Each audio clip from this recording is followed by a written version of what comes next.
Hey everybody, it's Master Gallengeist here, bringing you my review for the latest episode of Alien Earth, Episode 5, In Space No One.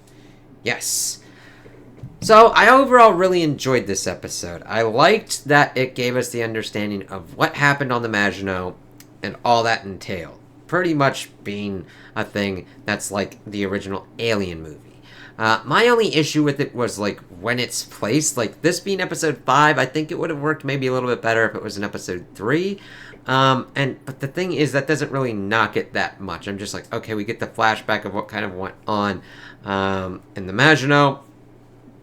Kind of give us more understanding of Morrow, who he is as a character, what happened for him to be as much of a ruthless prick that he is. But also seeing how he kind of goes through the detective work of what's fucking going on here. And we see people being stupid, but it's not on the level of what I got from Alien Covenant. Like, oh, these are supposedly really smart people and they do the dumbest fucking shit possible. This is more, these creatures are smart as shit, and you better not have the arrogance that you're fucking smarter than them. That's the shit that goes down. Now, there's this one dude that is kind of an idiot, but the thing is, it's other people's stupidity that kind of fucks him over on what kind of goes on, and then fucks them over too. So, we're 17 days out from Earth. Morrow's woken up by Clem, who is the junior security officer. And it's 17 days before they reach Earth, and it's like, there's a fire here, and we kind of have to deal with this, and, the captain's dead, and Bronski, one of the other science officers, has a face hugger on his face. And the captain is dead because they attempted to cut off the face hugger, and of course the acid blood killed him. So, their whole thing is like, alright, we've got to figure out what's going on. The executive officer, Saveri, is now in charge. We also learned that Clem knows that, like, Saveri, has been fucking Bronski and likes it on top, likes her to be on top, and it's like, okay, we kind of get that later on, but she is kind of compromised. Morrow is being kind of big dick mode of like, you do this or I'm gonna fucking take over. We need to make sure that everything's working, and we have to see what's kind of going on. So they start kind of seeing what's happening. We are led to believe that like Teng is pretty much the one, but we learn later on that that is not the case. We're like, what's kind of going on here? Who's being like a saboteur and everything, and it really has a lot of tension, and Mars actor really nails that. We also learned that he had a daughter that was like 11 when he left, and that she was like 18, 19 when a fire killed her, and she's been dead for years, and it just breaks him, so the only thing that he's got is doing this job. Everything like that. We see Schmel, if I'm pronouncing that correctly. Schmel is pretty much talking to his junior, being like, listen, I had a wife, but she's like my grandma now. You need the shares for this kind of bit, and we're seeing that kind of play out because we see that they're, Saveri is trying to get a lockdown on the situation. The kid is really just being a dumbass, but it kind of links up with other kind of stuff that we see later on, and things going kind of nutty. He's trying to figure out what's going on, and it's like, why docking the share and everything like that? It's like, because that's the big kind of bit. You spend an inordinate amount of time in here, you spend years, and then you get back, and people are dead. We also learn at the end that Morrow has a deeper personal connection to Weyland-Yutani, to Yutani specifically, than we had been led to believe. It's like, ooh, that's the present kind of stuff that we get set up. So, let's see here. So, they got no, their navigational systems were damaged in the fire, and they pretty much are trying to, like, fix that and everything. He pretty much goes through this whole thing, trying to look at the footage, which was actually pretty cool to see that kind of old school kind of style in this futuristic kind of thing. Seeing somebody was messing with certain kind of things, opening up the thing. We see him looking through the security footage, but then seeing Bronski and the captain getting face hugged and everything. It's like, oh shit, what the fuck's kind of going on here?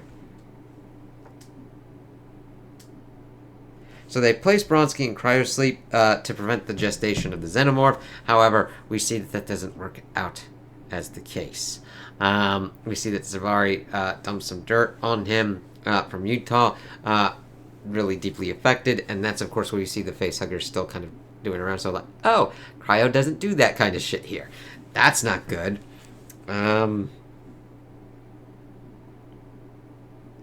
Let's see. During the whole kind of bit when Severi is doing her kind of thing, we had seen that the science officer looking in on Chibuzo. She is doing all these kind of things to see what's kind of going on. Seeing the eyeball motherfucker, kind of looking at her like, what the fuck? And then also dealing with the kind of tick bloodsucker ones. And the thing is, she's doing an experiment where she drops in a dead rat to see if they'll kind of go for it. And the thing is, these ticks are pretty smart. They figure out how to open up the latch. And the thing is, the eyeball is attempting to kind of warn her because it lays eggs in her water bottle and then kind of like buggers off. But they're able to kind of catch the other tick one and put it back in because it figured out how the mechanism worked. And they kind of put it back. It's kind of interesting that the eyeball was warning her. I put it more onto the effect that the eyeball wanted a kind of host and a bigger kind of host, like a human host, and was more warning it out of its own kind of self-preservation and also trying to get the fuck out of things. Because she locks up the tick once and attempts to lock up the eyeball one, but doesn't do it correctly and the eyeball escapes. So it's like, oh shit. So it's kind of just fucking around in there. Malachite is the younger officer, and he drinks from the water bottle, and he gets fucked up, puking up blood, and everything just kind of starts snowballing from there. Morrow is also attempting to learn more kind of stuff, interrogating people, talking about Tang. And Tang's like, dude, not everybody is in cryosleep. It might say they're in cryosleep, but they aren't. So he's able to pretty much get everything kind of worked back up on like logs, and we find out that this Petrovich kind of dude has been in contact with Boy Cavalier. So he was expecting this crash, and had pretty much orchestrated it to get these kind of things because the dude wanted a hybrid body. It's like, oh, well, that kind of definitely changes up things. So we see that Malachite is pretty much fucked up by these larvae, and we see that Chibuzo and Rahim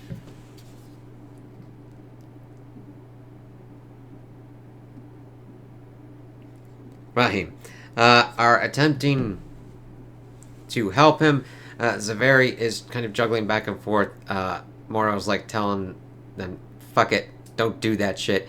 And they're like, fuck it, I don't give a shit, motherfucker. And they attempt to take them off, but this toxic gas is released that kills Chibuzo and Rahim. And Morrow pretty much pushes the thing to like get it to be decontaminated and shit. However, the little fuckers still escape. Their gestation period is just as kind of crazy as like the xenomorph. However, it's not to the point where they get to like human fucking size. The xenomorph also then escapes and from Bronsky and pretty much gets to human shape. And we get a lot of cool kind of stuff with like human suit and CGI shit going on as the xenomorph is doing shit. Goes to kill Tang. They're trying to get Petrovich and stuff. Clem gets pretty much killed by Petrovich, and then Morrow pretty much kills Petrovich. Like, yeah, fuck you, dude. And he's like, fuck you, dude. Before we see like the xenomorphs going kind of crazy, Zavari pretty much escapes from it, but we see that the eyeball motherfucker has gotten to Schmel and is in his eye, and pretty much starts trying to like attack her. Before Morrow kind of gets in there, he's trying to like stun these motherfuckers. But we see some kind of weird stuff. I had seen people talking about it on one thing, but it looked like the eyeball did a kind of thing to get the xenomorph to come to him, to kind of like maybe give it a chance to escape. However, then they start getting a kaiju kind of fight kind of going on as the xenomorph is trying to kill the thing's host, and it's like, what the fuck? Like, the dude is like biting the fucker's throat and shit, and it's like, fuck you. And then it kills the host, but the eyeball then starts smacking the shit out of the motherfucker, and this is where everything starts going crazy, as we'd seen Severi trying to like get in to the kind of panic room and everything. I also like the scene where like Mother was trying to get her to acknowledge that the cargo as the priority, and she's like, fine, fuck you, before Morrow. That was at another kind of point, but it's an important point to bring up. I'm like, Weyland Yutani, fuck those motherfuckers. He, of course, buys him, seals himself in. We see the eyeball still fucking around with the Xenomorph. The Xenomorph fucking goes, like, is able to kind of, like, escape from it and, like, kills the Very, and before attempting to try and get at Morrow.